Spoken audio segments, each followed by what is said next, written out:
Hi everyone, welcome back to my YouTube channel. I am Deepshikha and you are watching Study with Deepshikha.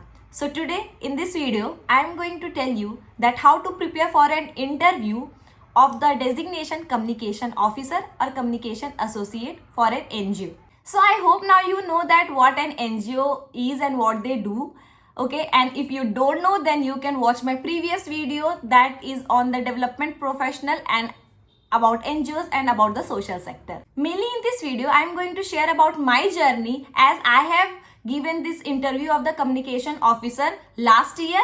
Okay, and now I am working as a communication officer for the last 8 months in an organization. As I completed my masters in development, so I was very confused like if I will suit in this role or not.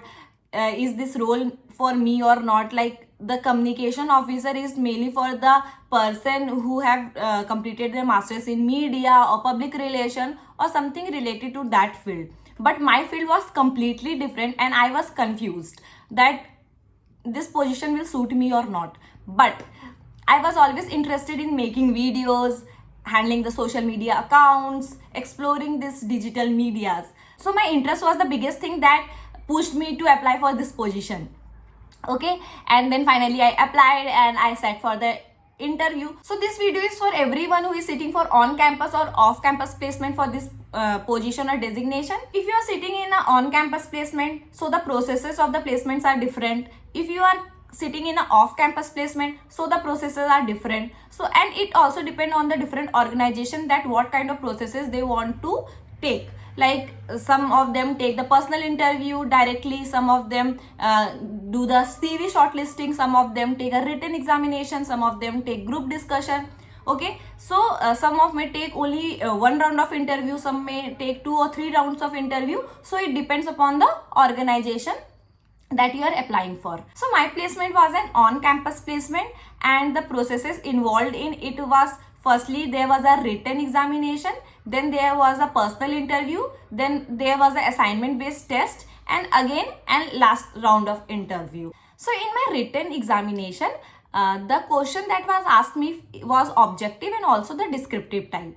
In the objective type question, there was a range of scale, there was different option to the question from strongly agree to strongly disagree, and in between there was neutral, and according to the question you have to correct the right answer.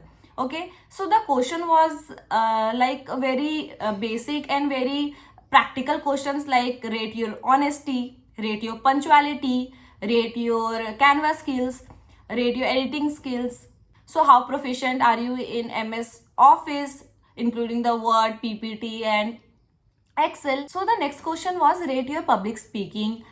These were some of the question of the objective type. And then in the descriptive type question, the question was asked like why are you interested in this organization, why are you interested in this position, how you will contribute to this organization, what do you know about youth, because it was a youth led organization, what innovative ideas you will bring. This was all about the written test.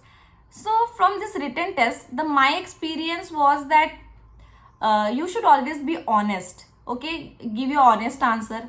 And before applying for any organization, please read about that organization, that what that organization do, what their key focus areas are. Okay, read their website. Then only you can means answer these descriptive questions. And also your interest should align with that organization or that position, because if it will not align, then it will be shown in the interview. So you should always choose something that should align with your interest. And of course there are some skills that you need for that position or designation, so you should know about that skills or you should start learning that skills.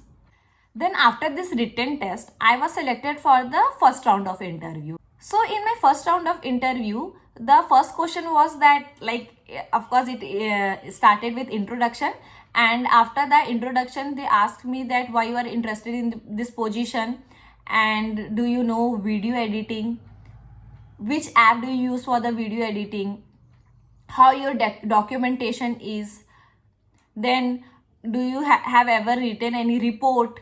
Okay, so I told yes, I have written. So they asked me that please send me a report, and they checked my report too.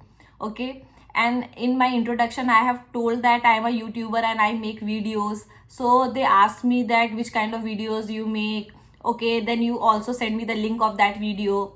Okay, so I sent it. And how you manage the social media and what's your Instagram followers, have you ever managed an event, what innovative ideas you have bring and how you manage that event, what you did in that event. Okay, do you know Canva, how proficient are you in Canva. And they also asked me about some of the analytical tools, that do you know some of the analytical tools to analyze the data. So at that point of time I was not knowing that, so I told them that no, I am learning that analytical tools, but I was not knowing it. So these are some of the questions that can ask from you if you are applying for the communication associate or communication officer position. Okay, because these are some of the basic questions that you really need to know if you are applying for this position. So after giving this interview, my experience was that I have to learn more and more skills, because it was more technical work. And of course there are different software, different applications, and I was very slow at that point of time. I learned that as the things are being updated, you also have to be updated with that. Okay, and also your interview also depends on the your introduction, that what introduction you are giving.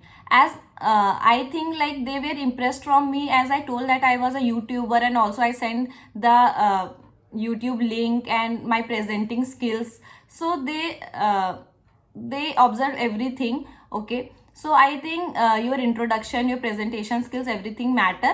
So make a good introduction and try to put the most important thing or the positive things that you think you are confident of in your introductions.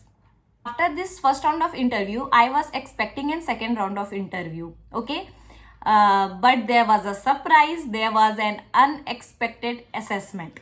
Okay, so they told me that I am giving you 1 hour and you have to make a newsletter. Okay, you have to go to our website, you have to read about it, our organization, and you have to make a newsletter for us. Okay, and I was really shocked at that point of time, because it was a very limited time, and I have never heard newsletter before, how the newsletter looks. So it was very challenging for me, but then I completed the newsletter in an hour and then I submitted it. Okay, and then finally I was selected for the third round of interview. So from this assessment, my experience was yeah, you should always be ready for any challenge, and you should not be hyper or panic. You should firstly I got panic, how to do this, is so limited time, I don't know what newsletter is. Okay, but some of my friends told me that please don't panic, and they calmed me and they told me that you can do it. And then this really worked, and then I completed the assessment, and then I got selected for my second round of interview. That was the last round of interview for me. So in this interview they asked about the assessment, how your assessment was, what challenges did you faced, how you made it. Okay, and they also critically analyzed the newsletter and gave me the feedback on that newsletter, that these are some of the things that could be improved. Okay, so this was all about the last interview, and then some question was asked related to my salaries and my travel and these things. This process was really long for me, but I think in the off-campus placement there is a more long and rigorous process, and here at least I was getting the replies very quickly. But in the offline campus, I think the responses are not very quick. Okay, so we have to be very patient. But if we are waiting or applying for something, we should also be ready for the things. We should have that set of skills, and we should have that set of knowledge and the knowledge about that area, that organization. I think this is very important. And yes, I missed it that they also asked me that can you handle pressure, because I was really in a pressure in that 1 hour. And it really showed that if you come to work, sometimes you have to handle pressures, because there are deadlines and you have to fulfill that deadlines. It is not means it is not daily, but yeah, some days are there that you have to complete deadlines and there is a very limited period of time and you have to do a lot of work. This was all about my interview experience. And I think mostly the communication associate or communication officer positions interview will be relatable, because these are the basic questions they will ask. And yeah, some of the additional question, of course, they will ask according to their organization, or who is taking your interview also matters. So this was all about my interview experience. I hope this video helped you. And if you know someone who is applying for the communication officer or communication associate position, then please share this video to them. Okay. And if you also have some feedbacks, or you know some of the question that I missed, then please comment below. Okay. And if you have any queries also, then you can comment below. Okay, then I will meet in my next video. Till then, bye bye, take care.